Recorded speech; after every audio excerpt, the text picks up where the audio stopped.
good day and welcome to SOP, Save Our Planet. My name is Gary Willing. I hope you're having a wonderful day wherever you are. Now, I always, at the beginning of every video, do two things. The first is the most important takeaway from any one of these videos, because I think you should take some time out of your day and look into this and see if it's true for you. Don't listen to me. Don't take my word for it. Look into it for yourself. I encourage you to check out the Share International site. This isn't the only site to get information about Maitreya and the Masters of Wisdom, about his priorities and so forth, but that is the best website to at least start off with to see if this is true for you. So look into it. The link is at the very top. The other thing that I'm hoping that you do is you help me build the next video. Give me something to talk about. Ask a question about this by posting your question in the comment section. Email me, searchforsigns@mail.com if that's the case. Or simply just let me know what you think by posting the comment. All right, now Anthony posted a comment. He was the only one that really I want to talk about. I usually answer the questions, but I didn't get any questions since the last video. But he's commenting on a comment. So technically, I'm commenting on a comment on a comment. But in the last video, I tried to answer his question because he asked me, what can anybody do or what can we do to help and aid the masters? And I kind of focused on one area, which is if you know this information, make it known. If you desire peace, make that known. If you are starting to understand that sharing will bring about justice and bring about peace, make that known to people. But you can help and aid the world, which is helping and aiding the masters, in any way that you see fit. But if you believe in this information on whatever level, then share it at that level, really is what we were talking about and focusing on. Now, this is his comment about what I said, which was based on his comment. So it's a comment on a comment and a comment on a comment, which is not that much different than how the Bible was structured. But anyway, we'll talk about that in another video. But Anthony, what did you say? Hi, Gary. I'm commenting on the comment from your Tuesday, October 28th video regarding what the average person can do to assist Maitreya and the Masters. From a Theosophical article by William Q. Judge, it was asserted by Kuthumi that we are all being audited by masters as to our behavior. And those few who exhibit a sincere inclination and action for selfless service have actually passed the initial initiation and have caught the attention of these masters and will be contacted by them as potential acolytes. Okay, cool. So first thing that I want to comment about the comment is I was not referring to the average person or average humanity. I don't think an average person or average humanity has the slightest bit of concern about what's going on in the world in that way to try to help. Or they might be concerned about the world but don't think that they can do anything with it and have no desire to do anything with it. I'm speaking to the people who, based on what your question was, from what I thought I was answering, was somebody who perhaps knows this information a little bit, doesn't really know what to do with it, and wants to kind of help. And that's a person that's not an average person. So to kind of give a point of reference, it's been said in the Ageless Wisdom Teachings, this is coming from Helena Roerich and her papers, is Maitreya said, and she was quoting Maitreya by saying, Maitreya said that there was a time long, long ago when one true person could save the world. I think he said man, but he was referring to a person. It could be a man or a woman, okay? So one true man could save the world. Then there was a time when 10,000 wasn't enough. In the coming time, I will call on 1 billion people. So that's how different the world is today than it was a long, long, long, long time ago, right? So we look throughout history, and there was these high flyers throughout history, these great disciples that made huge impacts in the world, perhaps even saved the world at that time. But now it's not going to be one person. It's going to be 1 billion people to start off with the change, right?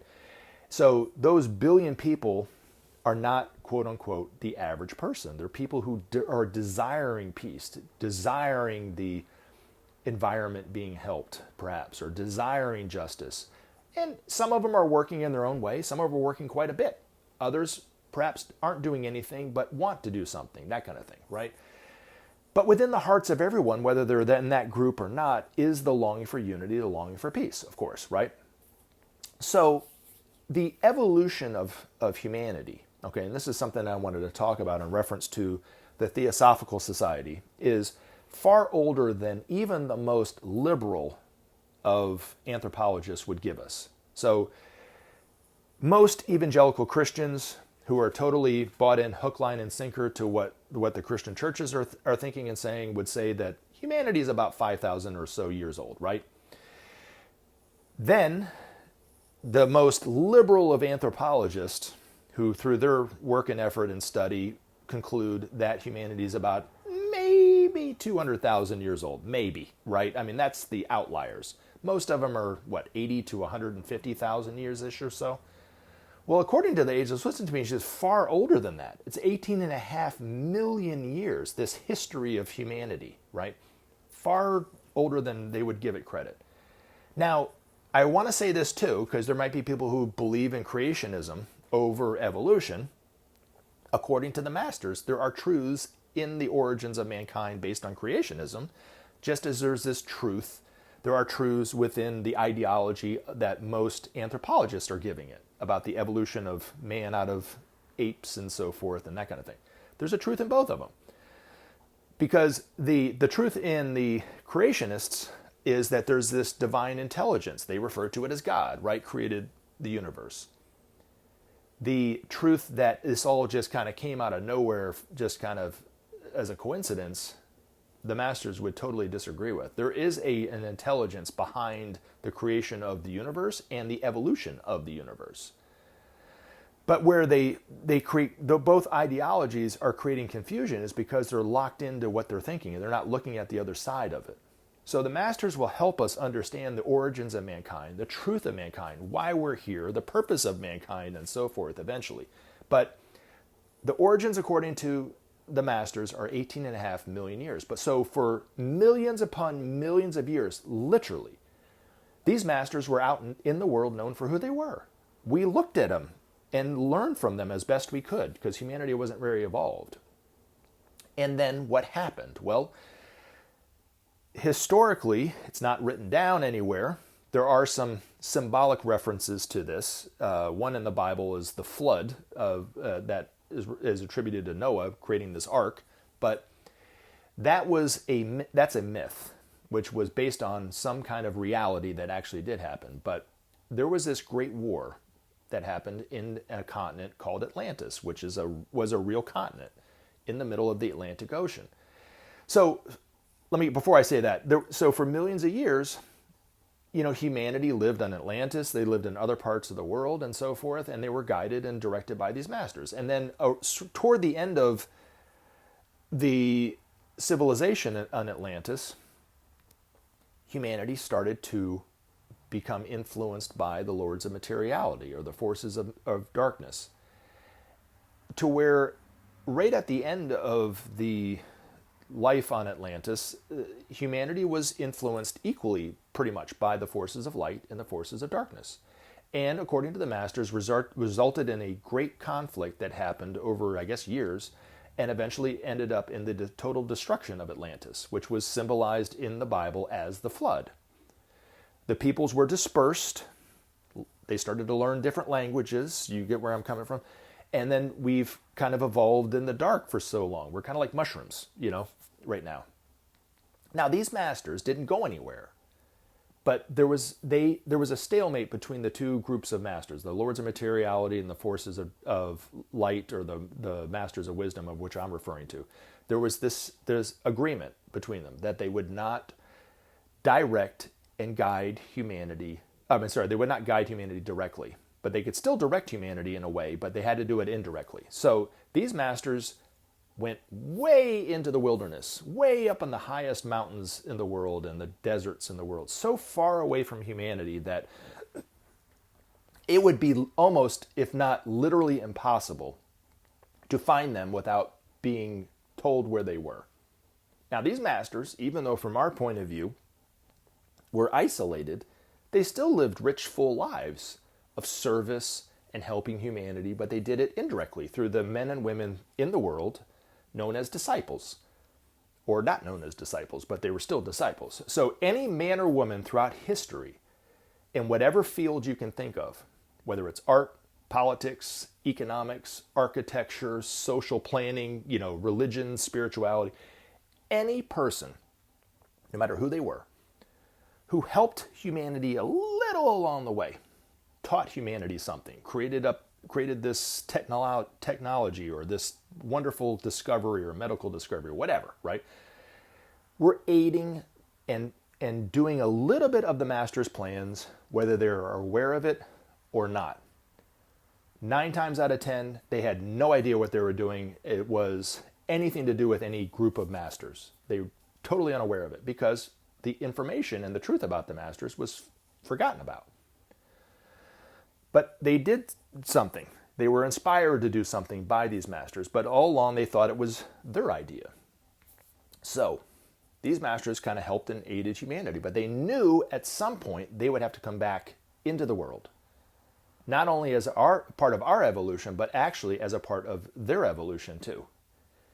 It was hoped, even just a little over 100 years ago, actually, that it would be about another 1,000 years before they were able to come back, before humanity would be ready to understand and be able to receive the teachings of these masters. 1,000 years from now, that's a long time too. Now what hastened their return was that ancient war in Atlantis resurfaced with World War I and World War II. The forces of light backing and aiding the Allies, and the forces of darkness backing and aiding the Axis powers. Well, that war that resurfaced resulted in the defeat of the Axis powers. Not the destruction, but the defeat. That signaled to the masters that, whoa, maybe the tide is turning. The other thing that really hastened their return was the masters can see the future. They can see all the possible futures that are available. It started to become very, very likely. And because Maitreya has lived in London so long, very bloody likely that humanity was going to destroy ourselves because we developed and invented nuclear weapons and then used them. So they realized, okay, now we have to come back way sooner than we thought. Humanity might not be ready, but we got to come back or we are going to destroy ourselves. So that's why they did it. But humanity had to do 3 things. So he couldn't just come back. He had to do 3 things. First, there had to be a measure of peace. 2, there had to be the idea that the principle of sharing that had to start to govern the minds of our world leaders at the time. And then 3, the political parties around the world had to start to clean up their corruption. Those 3 things. Didn't have to be perfect. Didn't have to really be even a measure that we could see ourselves, but it had to be enough to where it would signal to Maitreya that we were ready. And there were disciples in those areas, political, economics, and social areas and so forth, that were doing enough work in the world, knowing what they were doing, to signal to Maitreya that we were ready. And it took about, It took a little over 30 years from the announcement of Maitreya that would have to come back into the everyday world along with his masters to where Maitreya actually went into London, a little over 30 years. So since then, and this is something I don't really want to talk about in this video, I guess, but because it would take a long time and this video would get a lot longer. But since then, since July 19th, 1977, Maitreya has actually given a television interview, and then another one, and then another one, and then another one. So the process of these masters retracing their steps back into the lives of humanity has already begun. Humanity, by and large, is totally unaware of it, but it's already begun. And eventually we'll start to see more and more of them. And eventually we'll know who Maitreya is and so forth. And then we'll see him on the Day of Declaration, speaking to humanity all at the same time. And then the whole thing will kick off. But they are here, right now, in the world. Have never left the world, but they are some of them are in the everyday world, in major cities around the world. So that's an important fact. But the Theosophical Society, or in the main, Helena Blavatsky, in the mid-1800s, was the one that started it because she was asked by these masters to make it known. She took it on the noggin every day, because she was saying quite a provocative statement that there were these beings called the masters, and they're here and they're coming back into the everyday world. And she talked about other things, but that was the main thing that really created the controversy. But she was a wonderful woman.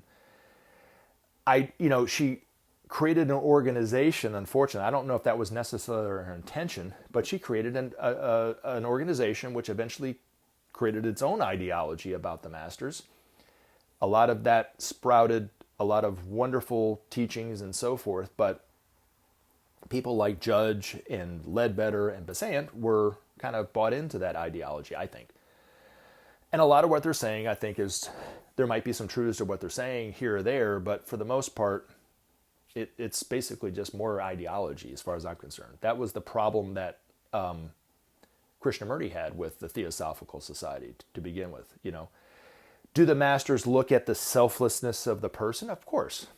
Perhaps not so much the behavior, but the intention, the mindset of the person, right? And the average person doesn't really have this selfless nature about them at all. For the most part, it's about them. When they do something to help somebody else, most of the time it's about them, not, and this is what I think Paul was referring to in the Bible when he said that even Satan, which is the selfish nature of all of us, can disguise himself as an angel of light. I think he was talking about the motives of us, to look at our motives. And most people don't even take the time to look at their motives. They just assume what they're doing is altruistic when it might not be. So this goes for everybody, right? Now, as a person their soul quality starts to kind of become more and more prominent in their nature, even if it's just a little bit, the masters take note of this and they look and go, oh, what happened over here, right? What's going on with this person? So then they start to stimulate them a little bit, but for the most part, and this is what I think William Q. Judge was talking about, is that the masters just don't go rush into their lives and let them know who they are and teach them directly that way. And I don't think they'll even do that when they're out known for who they are in the world. They'll be teaching all of us, and then it's for us to do with it what we do with it, right? But for centuries, what they would do is they would wait and they would watch. And they would maybe give them a little something to do and see if they would do anything with it. And most of the time, people wouldn't do anything with it because we're selfish. And we perhaps have this idea and go, it ain't going to do any good. You know what I'm saying? Which is basically kind of where I was talking about in terms of the comment, about what do we do if we see that there might be some truth to this information? What do we do to help the world in that way? And what do we do to aid the masters, right? So they wait. And then they might have another lifetime, and then they might try it again, and then they might have another lifetime. But eventually, because the soul is starting to become a part of that person's life, it will eventually win over. And then eventually more and more the soul's quality starts to come into play. And then this person becomes what the masters refer to as a disciple. And then the evolution of the person is really carried on by the person himself. They decide the speed of the evolution. We all decide our own speed in this. But eventually, once that takes place, then the person starts to do and undergo what's called the initiatory process, the 5 initiations to become a master. Symbolized in the Bible in Jesus' life as the birth, the baptism, the transfiguration, the crucifixion, and the resurrection. But we will all follow that same path and then eventually become a master. But every one of these masters had to follow that very same path. They're following really the path of Maitreya, because Maitreya was the first of us to do this. But if you look through the lives of these disciples throughout the world, throughout history, you can see kind of where they're at in that process. The farther they go in the process, the more influential they become. The farther they go in the process, perhaps the more altruistic they become. The farther along the process they go, the more enlightened they become, to where they eventually become a master. So if you look at a disciple that's just kind of starting out, they're more humanity than a master. But there's a little quality in them. From the master's point of view, they can actually see a little light shining from them, that spiritual light that is there. But we can't see it because we don't have that sense about us, but they can see it. we see a little bit of the work that they're doing. Perhaps from time to time they might do something altruistic or come up with an idea and become known for that. Maybe they were totally unknown for it, you know. And then eventually, and that's the birth. That's when it was symbolized in the Bible as the birth of Jesus, which, you know, of course happened, but it was written in a way to symbolize that initiation. The birth is, you can't go back. So once you're born, you can't go back into the womb. They even talked about it a few times in the Bible, right? A man can't go back and be born again. But the idea of born again, you know, is a Christian ideology, but it's a distortion of what they were saying in the Bible, which is the Christ principle is then born in the heart of the person, is really what it amounts to.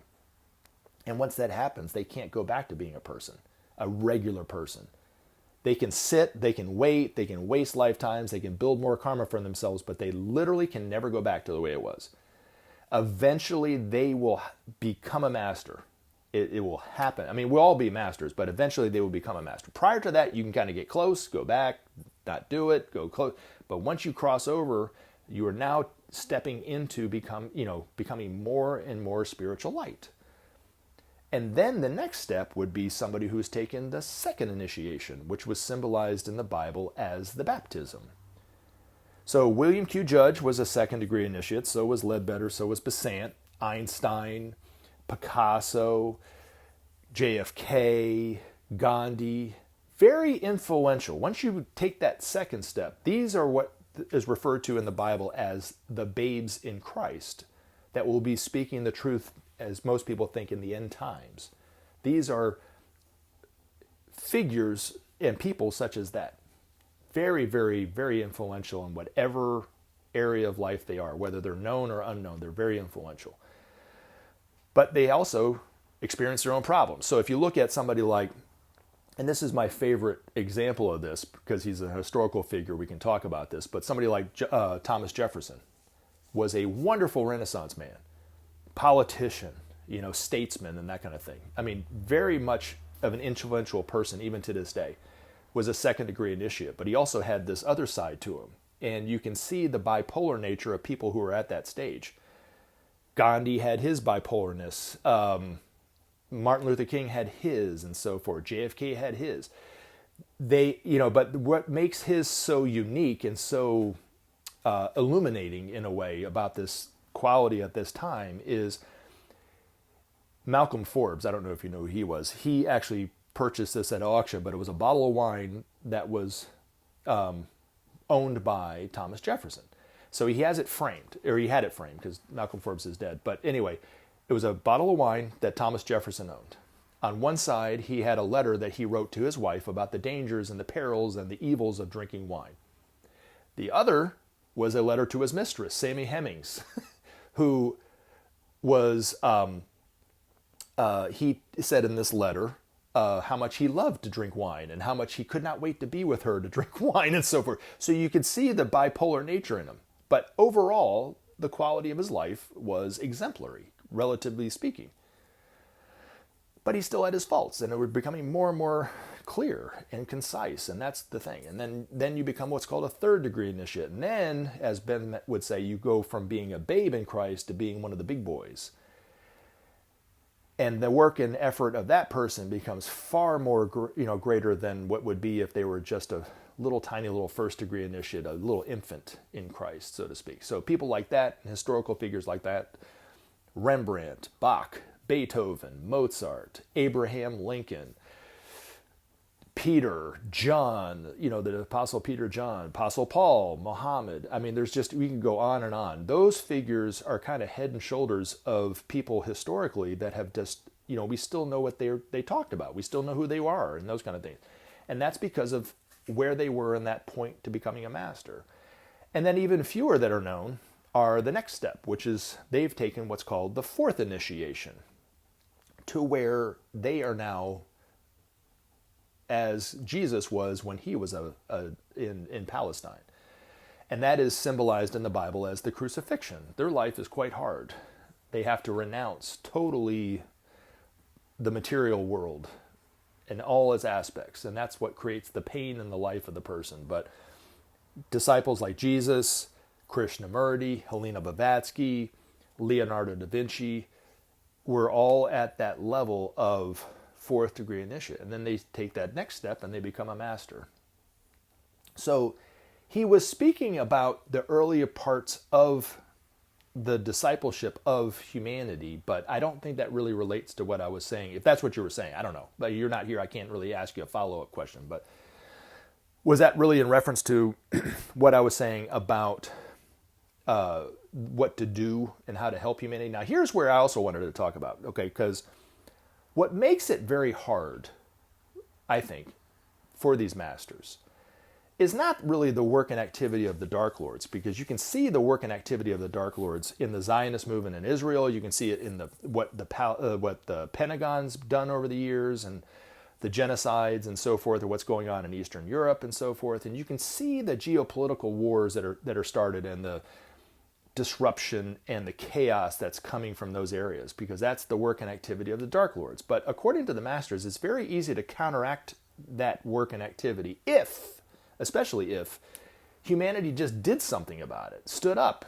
You know, it's the complacency of humanity that's crippling the master's work and effort, really.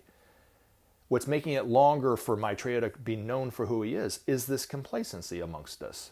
And what makes it hard is because the people who are aiding the lords of materiality, whether they're aware of it or not, they're getting something out of what they're doing, whether it's financial, influence, recognition, whatever it happens to be. So that's why they work so hard to do what they do. Netanyahu works very hard to do what he does because he's getting something out of it, but yet he's a deeply evil personality. And then if you look at people who are working very hard, but yet they're creating chaos in the world, whether it's financial or political or whatever, they're getting something out of it. So that's what makes it easier for the lords of materiality to influence humanity in that way. It's far harder, like you're saying, I think, or implying at least, for these masters to find people who do something without any return, really, which is love. That's the hard thing, because the people who work day in and day out for the benefit of humanity aren't really getting the recognition, for sure. Most of them aren't rich, for sure. Most of them get, blowback like Helena Blavatsky did, when she let everybody know who the masters were. Blowback like Jesus did. But they weren't becoming wealthy and recognized and acknowledged for their spiritual... They came as simple, humble people with a love of their brothers and sisters to do what they did. And that's why it makes it so hard, right? But within each and every one of us is the capacity to do that at some level. Maybe not live a life like Jesus did, or to let the world know like Helena Blavatsky did, and devote your whole entire life to that. But you can let them know at a little bit of a level. You can tell your friends about it, and then not talk about it for another week or 2 or 3 weeks or 4 weeks, and then bring it up again when the time is right. You know what I mean? That's what I was saying, really. And it's, I think, better to kind of put aside all the thinking about what and the truth about evolution and about initiation. I think it's better to kind of put that aside and just kind of be in the moment and be yourself, and help the world that way, whatever level it is. And if you are thinking about helping the world, help the world.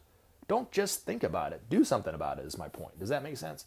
But I love the comment and I love the discussion, because you bring up some wonderful, like the question you brought to my attention and that I recorded in the last video was, I was waiting for 7 years for somebody to ask that question, about how do we aid the masters? What do we do, right? Nobody's really asked that question. So this is a start. This is wonderful, right?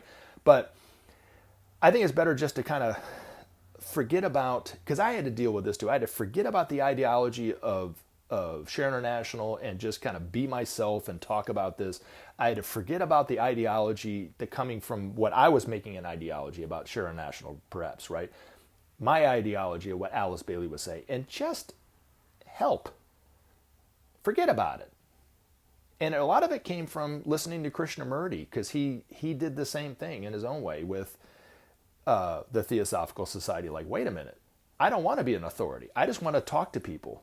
I want people to be free to be able to think for themselves and those kind of things, and not look to me as an authority, right? This is what Krishnamurti was saying. And I kind of got to the point with Share International where I was kind of doing the same thing. Like, I don't look at you as an authority. We should be helping everybody. We're all in this together, right? And that's really what I was talking about. Does that make sense?